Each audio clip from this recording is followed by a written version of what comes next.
नमस्कार। अस्सलाम वालेकुम, सत श्री अकाल, जय झूलेलाल। मैं हूं जी प्रेम मटरानी और आप देख रहे हैं हालात हाजरा का प्रोग्राम।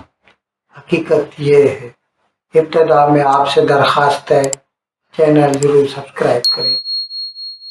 दोस्तों, कल सुबह को, हकीकत में उससे भी पहले आधी रात को, पाकिस्तान के लड़ाकू जहाज़ों ने अफगानिस्तान में दो जगहों पर बमबारी की। पक्तिया और खोस्त। कहते हैं पक्तिया जो है साउथ वजीरिस्तान से मिलता है, खोस्त नॉर्थ वजीरिस्तान से, दोनों की सरहदें पाकिस्तान से मिलती हैं। और बकौल पाकिस्तान के ये रिटेलिएशन थी।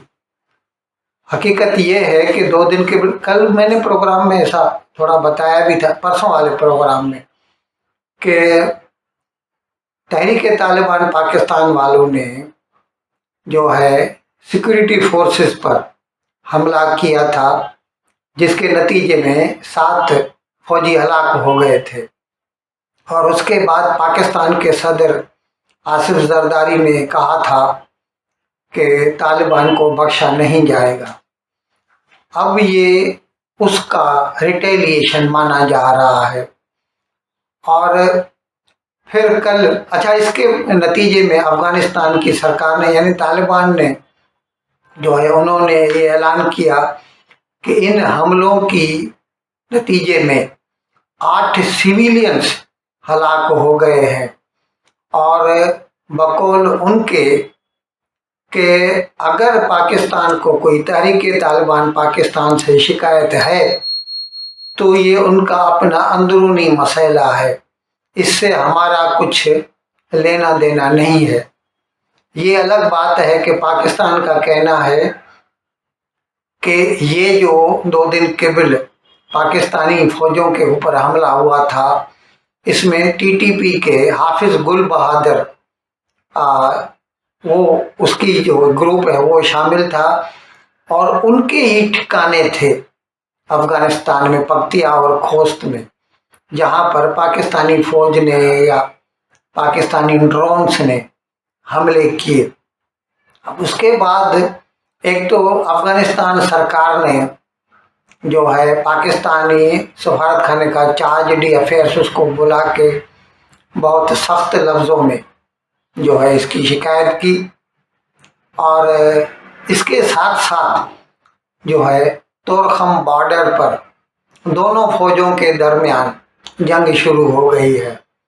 अब फिलहाल तो ऐसे तो हकीकत में देखा जाए तो पाकिस्तानी अफवाज जो हैं वो ज़्यादा ताकतवर हैं तालिबान से। लेकिन तालिबान जो है, अफगानिस्तान के तालिबान की बात कर रहा हूँ, तो वो जो है उनका न्यूजेंस वैल्यू तो बहुत है। आप पूरा हिस्ट्री उठा के देख लीजिए और ताज़ा 40-45 साल की हिस्ट्री देख लीजिए। 1979 से पहले तो 9 साल उन्होंने सोवियत यूनियन को तंग किया, हता कि वो छोड़कर चले गए। 2001 में जो है अमेरिका ने हमला किया, अमेरिका ने कब्जा किया और अपनी पसंद के लोग बिठा दिए। अशरफ गनी था या हामिद करजई था अफगानिस्तान में। और 21 तक 20 साल हो रहे। 15 अगस्त 21 को वो छोड़ के थक गए और खुद ही छोड़कर चले गए। तो तालिबान जो है ना, भले ही ताकत में उतने मजबूत न हो as compare to Pakistani army, लेकिन उनका न्यूजेंस वैल्यू बहुत है। और अगर वो पाकिस्तान के पीछे पड़ गए, जैसा कि उन्होंने कहा है, तो पाकिस्तान के लिए खासी मुश्किल पैदा हो सकती है। अब हम इसका थोड़ा बैकग्राउंड, वैसे तो पूरी दुनिया को इल्म है, लेकिन जब उसका प्रोग्राम कर रहे हैं तो हमें इसका थोड़ा बैकग्राउंड भी बताना पड़ रहा है। खुद ये जो भी दहशतगर्द तंजीमें हैं, ये सारी की सारी पूरी दुनिया जानती है, पूरी दुनिया मानती है, भले पाकिस्तान इससे इनकार करे, लेकिन खुद अमेरिका भी मानता है, यूरोप भी मानता है कि ये जो भी दहशतगर्द तंजीमें हैं ये सारी की सारी पाकिस्तान की पैदा करदा है। पाकिस्तान और उसकी जासूसी एजेंसी आईएसआई। 1979 में जब सोवियत यूनियन अफगानिस्तान में आया तो उस वक्त जनरल ज़ियाउल हक ने अमेरिका से डॉलर लेके, ये ध्यान रहे कि पाकिस्तान वाले क्या कहते हैं कि हमने तो दोस्ती में ये काम किया, ये दोस्ती वोस्ती कुछ भी नहीं था, ये सीधा सीधा देवर वर्किंग एज मर्सिनरीज, किराए के टट्टू थे वो। उन्होंने अमेरिका से डॉलर लिए और अपने यहाँ दहशतगर्द तंजीमें बनाई, उनको बनाकर अफगानिस्तान में भेजा। हत्ता के 1988 में सोवियत यूनियन थक कर अफगानिस्तान छोड़कर चला गया। और ये सिर्फ तालिबान नहीं है, जो भी थे, गुलबुद्दीन हिकमत यार वाले थे, मुझे नाम नहीं याद आ रहा, उज्बेकिस्तान का वो जो था हजारा खां, मुझे अभी ना, ये सब लोग जो है ना, इन सब को पैदा करने वाला पाकिस्तान। और दूसरी तंजीमें ही ले लीजिए ना, जिनको पाकिस्तान कश्मीर में या हिंदुस्तान में दहशतगर्दी के वारदातों में इस्तेमाल करता रहा है, लश्कर तैयबा, जैश ए मोहम्मद, लश्कर जंगवी, तहरीक लबैक पाकिस्तान, और you name it they have it. किसी भी किस्म की दहशतगर्द तंजीमें, हत्ता कि चेचनिया में लड़ने के लिए भी उनको पाकिस्तान में तरबियत दी जाती थी, ट्रेनिंग दी जाती थी। सिंकियांग में, चीन में, वहां पर भी लड़ने के लिए उनको दी जाती थी पाकिस्तान में। जब चीन ने पाकिस्तान को मतलब सख्त सुस्त कहा तो फिर पाकिस्तान ने उनको छोड़ दिया। सिंकियांग में जो चीन के खिलाफ लड़ते हैं उनको छोड़ दिया। बाकी पूरी दुनिया में भले वो लोग यूगोस्लाविया में हो, कोसोवो, सर्बिया, कहीं पर भी हर किस्म के दहशतगर्द और किराए के जो फौजी हैं उनको तैयार करने में पाकिस्तान जो है सबसे आगे रहता है। तो अब ये पाकिस्तान का कहना, अच्छा अभी मजे की बात ये है, आप देखिए 2001 में अमेरिका आया और उसके साथ पाकिस्तान जो के तब तक तालिबान की हिमायत कर रहा था, मुशर्रफ का वक्त था उस वक्त, रातों रात उसने अपने कलर्स बदल दिए और फिर वो अमेरिका का हामी बन गया। फिर पैसा लेके वो जो है अफगानिस्तान पर हमला करना शुरू कर दिया। खुद पाकिस्तान में जो उस वक्त तालिबान वगैरह थे उनके ऊपर भी हमले किए पाकिस्तानी फौजों ने।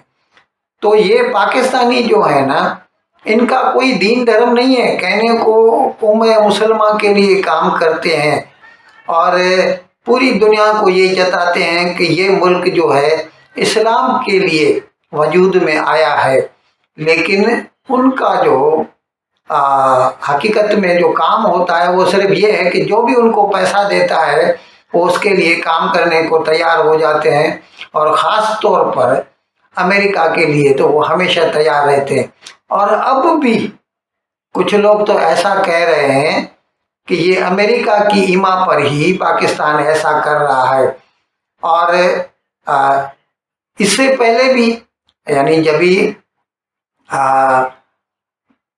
इससे पहले इमरान खान की हुकूमत थी, कमर जावेद बाजवा था, तब भी ये लोग जो है ना उनकी उस वक़्त मदद कर रहे थे जब तक अफगानिस्तान में तालिबान की गवर्नमेंट नहीं आई थी।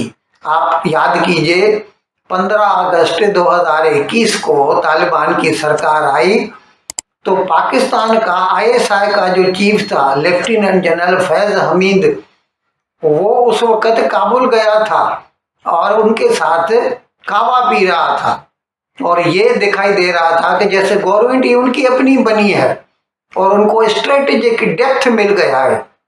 ये अलग बात है कि एक बार अफगानिस्तान में तालिबान की सरकार आ गई और उनके जो मतलब जाहिर है उनका ये एक ग्रुप है तहरीके तालिबान पाकिस्तान, उन्होंने पाकिस्तान के ऊपर हमले शुरू कर दिए। तो अब उनको लगता है, नहीं तो उस वक्त तो इमरान खान ने यहाँ तक कहा था कि हजारों सालों की बेड़ियां टूट गई हैं, अफगानों ने अमेरिकन को शिकस्त दे दी है। तो मेरे भाई अभी भुगतो, तुम तो खुश थे उस वक्त तालिबान के आने पर, अब क्यों रो रहे हो?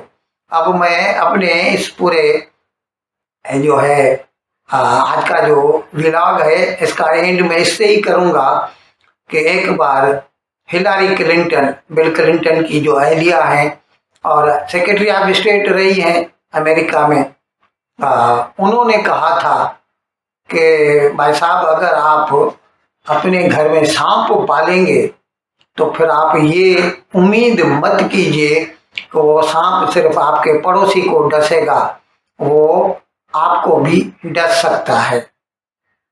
इन अल्फाज के साथ में आज का प्रोग्राम ख़त्म करने की आपसे इजाज़त चाहता हूँ, लेकिन विदाई लेने से पहले एक मरतबा फिर आपसे मेरी दरख्वास्त है कि जिस किसी साहब या साहिबा ने अब तक हमारे इस चैनल को सब्सक्राइब नहीं किया, अज़राए करम इसको जल्द से जल्द सब्सक्राइब करें, प्रोग्राम को लाइक करें, शेयर करें और घंटी का बटन दबाना न भूलें। बहुत बहुत शुक्रिया। खुदा हाफिज़।